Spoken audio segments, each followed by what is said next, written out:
K സുരേന്ദ്രന് മലപ്പുറത്ത് നോമ്പിന്റെ സമയത്ത് പച്ച വെള്ളം കിട്ടാതെ പ്രയാസപ്പെട്ടു. ഇന്റെ സ്വന്തം അനുഭവത്തിൽ നിന്ന് എന്ന് പച്ച കള്ളം പറയുമ്പോൾ മലപ്പുറത്തെ ഹൈന്ദവ സഹോദരങ്ങളെ, നിങ്ങൾക്കറിയില്ലേ മലപ്പുറത്ത് അങ്ങനെ ഒരു സംഭവമില്ല. മലപ്പുറത്ത് എത്രയോ കടകൾ തുറന്ന് പ്രവർത്തിക്കുന്നുണ്ട്. ഏത് റമളാനാകട്ടെ അല്ലാതെ ആകട്ടെ. ചിലപ്പോൾ സുരേന്ദ്രൻ ചോദിച്ച സാധനം കിട്ടിയിട്ടുണ്ടാവില്ല.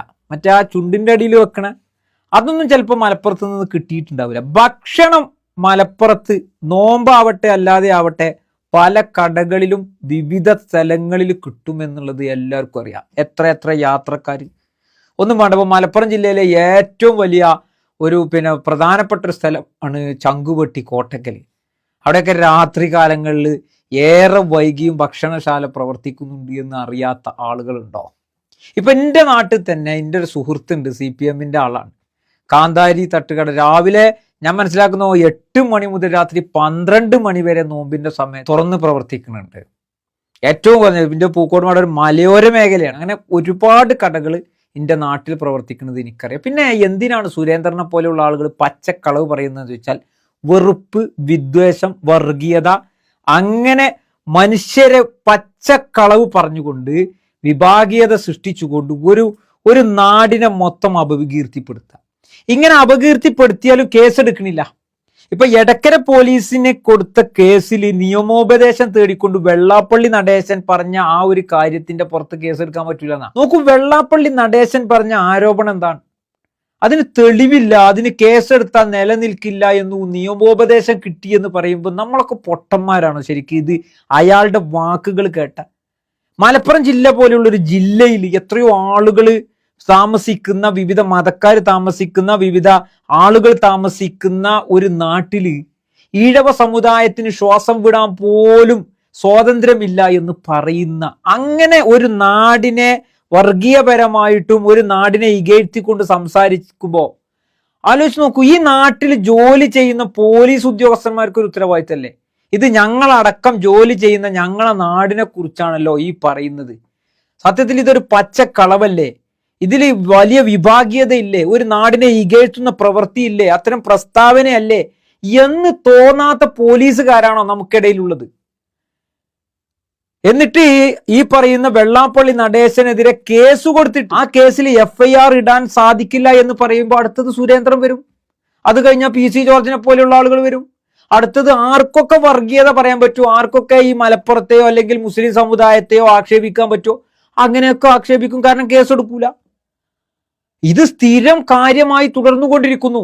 പിന്നെ ഞാൻ മനസ്സിലാക്കുന്നത് ഈ സുരേന്ദ്രന്റെ ഒന്നും മുമ്പിൽ ഒരു മതേതരത്വം തെളിയിക്കേണ്ട ഒരു കാര്യവും മലപ്പുറത്തെ മുസ്ലിങ്ങളെ സംബന്ധിച്ചിടത്തോളം, മലപ്പുറത്തെ ജനങ്ങളെ സംബന്ധിച്ചിടത്തോളം ഇല്ല. ഇവിടെ എല്ലാവർക്കും അറിയാം, ഇവിടെ നോമ്പിനാകട്ടെ അല്ലാതെ ആകട്ടെ ഇവിടെ ഭക്ഷണത്തിന് ഒരു മുട്ടുമില്ല. ഇവിടെ പല രീതിയിലുള്ള ഭക്ഷണങ്ങൾ കിട്ടും. ഇനിയിപ്പോൾ ഭക്ഷണം കിട്ടാതെ ആരെങ്കിലും പട്ടിണി ആകുകയാണെന്നുണ്ടെങ്കിൽ തന്നെ അതൊക്കെ നല്ല രീതിയിൽ കൈകാര്യം ചെയ്ത ചരിത്രമുള്ള മലപ്പുറത്ത് ഞങ്ങളെ സംബന്ധിച്ചിടത്തോളം ഇവിടെ ജീവിക്കുന്ന എല്ലാവർക്കും അറിയാം. എല്ലാവരും അങ്ങോട്ടും ഇങ്ങോട്ടും കൊടുത്തുമാണ് ഇവിടെ മുന്നോട്ട് പോയിക്കൊണ്ടിരിക്കുന്നത്. ഇതിനൊക്കെ മറുപടി പറയേണ്ടത് ഈ പറയുന്ന മലപ്പുറത്ത് ജീവിക്കുന്ന ഹൈന്ദവ സഹോദരങ്ങളാണ്. ഇവന്റെയൊക്കെ പച്ചക്കളവിനെ കാരണം അത്രയും കച്ചവടക്കാരുണ്ട് അവിടെ. മലപ്പുറത്ത് കച്ചവടം ചെയ്യുന്ന ഹൈന്ദവ സഹോദരങ്ങളുണ്ട്. അവർക്കറിയാം റമളാനിലെ കച്ചവടം എങ്ങനെയാണ് എന്നുള്ളതൊക്കെ അവർക്കറിയാം. അപ്പൊ നിങ്ങളെപ്പോലുള്ള ആളുകളാണ് സുരേന്ദ്രനെ പോലെയുള്ള ഇങ്ങനെയുള്ള വർഗീയ ചേരിതിരിവുണ്ടാകുന്ന പച്ചക്കളവ് പറയുന്ന, ഇങ്ങനെ മുന്നോട്ട് പോയി രാഷ്ട്രീയം നടത്തി തന്റെ സ്ഥാനമാനങ്ങൾ ഉറപ്പിക്കണം, ചേരിതിരിവുണ്ടാക്കി വിഭാഗീയത ഉണ്ടാക്കി തങ്ങൾക്ക് നേട്ടം കൊഴിയണമെന്ന് വിചാരിക്കുന്ന ഇങ്ങനത്തെ നികൃഷ്ടരോട് നിങ്ങളെപ്പോലുള്ള ആളുകൾ തന്നെയാണ് മറുപടി പറയേണ്ടത്. ഏതായാലും മലപ്പുറത്തിന് ഒരു തൊഴിലുമില്ല, ഒരു സമുദായത്തിന് ഒരു തൊഴിലുമില്ല. നിങ്ങൾ ആലോചിച്ച് നോക്കൂ, എന്തൊക്കെയാണ് ഈ മലപ്പുറക്കാർ സഹിക്കേണ്ടത്? കുട്ടികളൊന്ന് നല്ല രീതിയിൽ പഠിച്ചാൽ അപ്പൊ അത് കോപ്പി അടിച്ചതായി. ഒരു ആന പാലക്കാട് ചെരിഞ്ഞാൽ അത് മലപ്പുറത്തിന്റെ അതിർത്തിയാണെങ്കിൽ അത് മലപ്പുറം കൊണ്ടുപോയിട്ടിട്ട് അവിടെ ഭയങ്കര പ്രശ്നമായി. അതേപോലെ തന്നെ എന്തൊക്കെ ഈ സംഭവങ്ങളുണ്ട്. അത് മലപ്പുറത്താണെങ്കിൽ പിന്നെ മലപ്പുറത്തിന് ഒരു തൊഴിലുമില്ല. ഇനി ഇല്ലാത്തതാണെങ്കിൽ ഉണ്ട് എന്ന് പറഞ്ഞുകൊണ്ട് മലപ്പുറത്തിനെ കുറിച്ച് ഉണ്ടാക്കുന്ന കഥകൾ എന്തൊക്കെയാണ്? എന്ത് നേട്ടമാണെന്ന് ചോദിച്ചു കഴിഞ്ഞാൽ രാഷ്ട്രീയ നേട്ടം, അല്ലാതെ വേറൊന്നുമില്ല. ആ ഒരു സമൂഹത്തോട്, ഒരു സമുദായത്തോടുള്ള വെറുപ്പ്.